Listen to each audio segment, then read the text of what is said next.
Kevin, who do you think is going to win NBA Finals MVP when it's all said and done? So I know it's probably going to be a basic decision. It's going to be something that a lot of people see coming. I'm going with Steph Curry, and I'm going with Steph Curry because I feel like Clay is still getting acclimated. He's still getting himself into a rhythm, and obviously he's a little bit more of a predominant defender, more than Steph is. And I know that they target Steph a lot, and they target Jordan Poole on switches. But when you put as much physical effort as Clay does on the other end, it's a lot more than Steph does. I think that Clay tends to take a lot of ill-timed and ill-advised shots to kind of get himself into a rhythm. He's known to have a lot of slow starts in this postseason run in particular. So I feel that him trying to make up for it outside of just that third quarter that Golden State is known to go on in terms of their runs, I think that that's going to hurt them more than help them unless he's actually hitting at a consistent rate throughout the entire series. Steph's actually been able to be getting on consistent good starts. Steph's actually been able to put solid quarters together, whether it be a 7-point quarter, a 10-point quarter, third quarters he's gone for 15, 20. It's just been a matter of consistency. This postseason, he's actually been averaging 26 points per game. Now he's averaging a career low in free throw percentage at 82%, but he's still shooting, if I'm not mistaken, this postseason in terms of 3-point percentage, he's still shooting at a clip of 38%. He's still putting out in terms of, field goal percentage, he's still shooting 45% from the field. It's not awful, but it's also not incredible. He's just been a little bit more consistent for me. So I'm looking at it and I'm saying, Steph's got all the other accolades. NBA All Team, MVP, scoring title, All Star appearances, you name it. Steph has already done it. He's on the 75 all time NBA team. He's missing one piece, one final Infinity Stone, if you want to make a Marvel reference. He's legitimately captured every accolade you possibly can, aside from a Defensive Player of the Year award, which, quite frankly, let's just say it's never going to happen. Steph is missing this one hardware piece.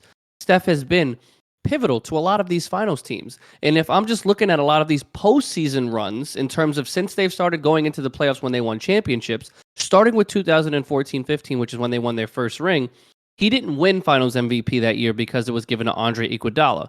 He scored 28 points per game in that postseason. And the next year when they had KD in terms of, or excuse me, and then year after that where they blew the 3-1 lead, 25 points per game. The next year, 28, 25, 28, and 26. So it's not like Steph isn't putting out efficient numbers throughout the entire postseason, but you have to look at it and say, who was on the team that took that opportunity away from him? The first one was obviously a little bit questionable because Andre Iguodala was given it for his stellar defense against LeBron James, even though he basically averaged a 35-point triple-double. But in the other series, you had Kevin Durant, who was averaging basically 30 plus per game. So, I mean, it was overshadowed. Nevertheless, Stephen Curry has never shied away from being able to show up in the playoffs.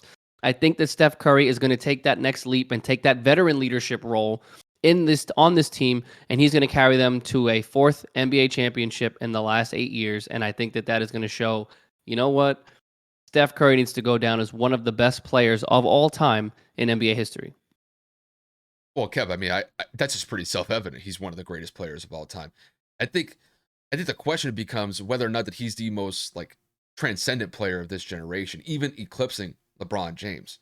I think if the Warriors were to win a fourth NBA championship in 8 years, and Steph were able to get a Finals MVP on top of it in this Finals appearance, I think at that point a legitimate argument can be made that Steph's impact to the game in this generation specifically would even eclipse what LeBron has done. That's a separate discussion for another day, so I'm going to put 100%. that to the side. But when I focus on who's going to win Finals MVP this year, Kev, I'm going with you. I'm going with Steph. And to me, it's pretty clear cut and concise. The thing is, take away the previous performances that he's had in the NBA Finals. I think just in this playoff run, he's been consistent.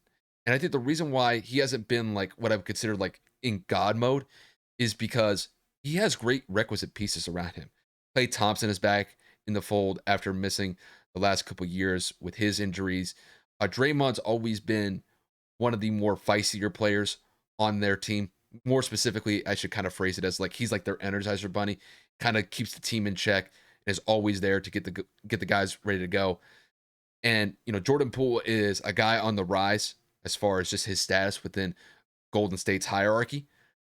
But Steph is just he's the engine that keeps this team running. And I think when I look at this series potentially against Boston, I see him going to go out there and put up similar type of numbers of what he's done in the past. I think he's got a very good chance to average somewhere around like 27, 28 points per game, maybe shoot somewhere around like 45, 50%.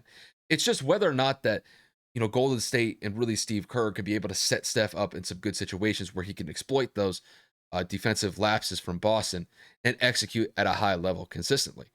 And I think to kind of just focus on Steph and what he's, potentially going to do, I don't know if he's going to have like this vintage moment where he like breaks out and scores like 45 points single handedly, puts Golden State on his back to get him or to get them a win against Boston.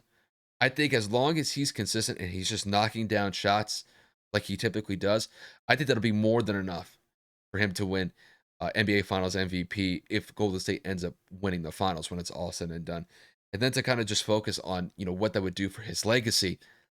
Well, his legacy is already cemented, whether he wins this NBA Finals or not. I mean, he's one of the greatest players in NBA history. He's already gone down as the greatest shooter in NBA history. I mean, that's already been decided, and he's still actively playing. So, I mean, there's really not that much left when it comes to him as far as his legacy goes. I guess if you were to throw an NBA Finals trophy on top of it, it would just be more like it would just kind of add to the resume that he already has. To me, it's kind of more of just like it's a symbolic representation of what he's done in his career. But Steph is going to be fine, even though that I think Boston has a really good defense from top to bottom.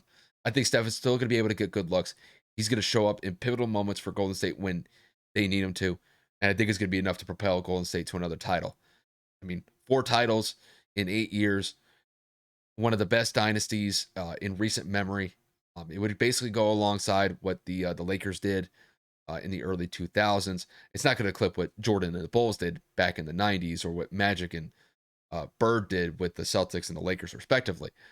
But I think that when it's all said and done, I think Steph is going to capture that eluded NBA Finals trophy in this series, and I think he's going to be phenomenal in this series, and I think he's going to be a big reason why Golden State wins another Finals once again.